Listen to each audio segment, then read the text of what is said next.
right, since the beginning of class, I have screwed up the name of our next performer. So what I'm going to ask you guys to do is start applauding before I introduce him to cover up, all right?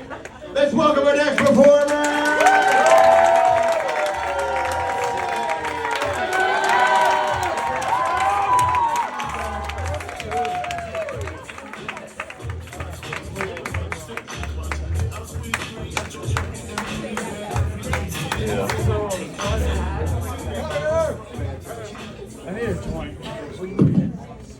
Hi everyone, thanks for coming here instead of watching the Olympics. But who are we kidding? We don't need a new set of people to watch, have the best days of their life. We have the Kardashians to keep up with. So as Craig said, my name is Ekaagar Singh Hara. You can call me Ekaagar Singh Hara. Yeah, I'm not going to make it easier for you guys. If you guys can say Shaniqua Gay, Joaquin Phoenix, you can say Ekaagar Singh Hara.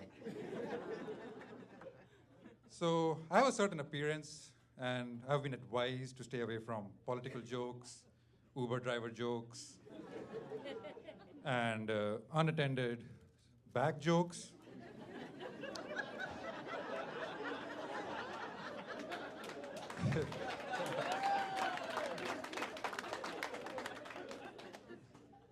But I'm not going to heed to that advice, because safety is an illusion. You can ask President Trump about it. So, on a lighter note, I came to the States in 2017 from India, from my grad school, and it was an amazing experience. I was amazed by the clear blue skies, the beautiful roads, the library system. But what I was really amazed by was how my roommates use the certain appliances in the home. For example, the dishwasher. So back home, I've heard about dishwashers, I've seen dishwashers. We usually call them hands.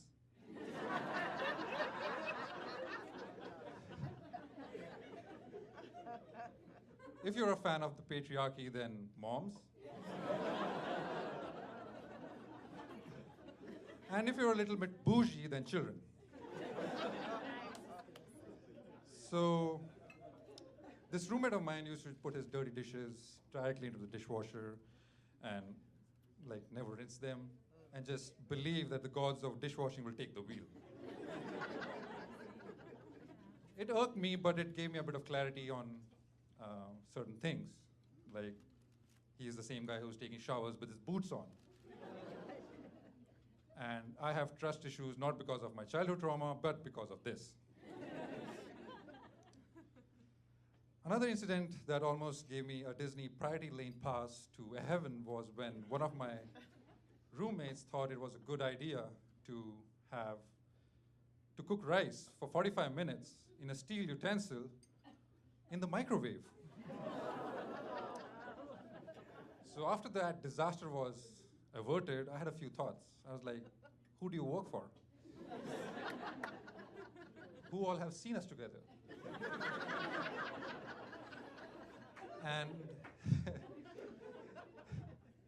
And have you taken out a life insurance that I'm not aware of? Anyways, fortunately, I moved out of that situation, got my own place. But then I was introduced to a new concept called shared washers and dryers. I understand that's like the apartment ways to make a squeeze out of the last buck out of us.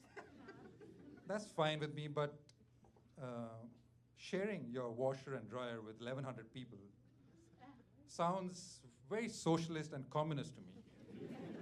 And that's not the American way.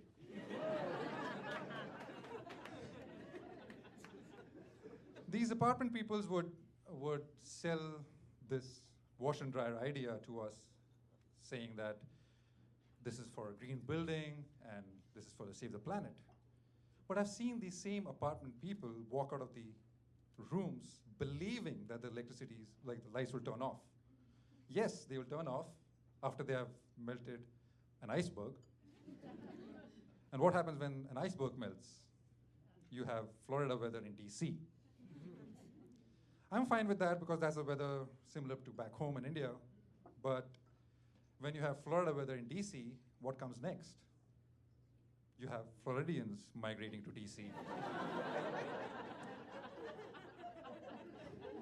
And the last time they came, they did not bother to take tickets to see the US Capitol building.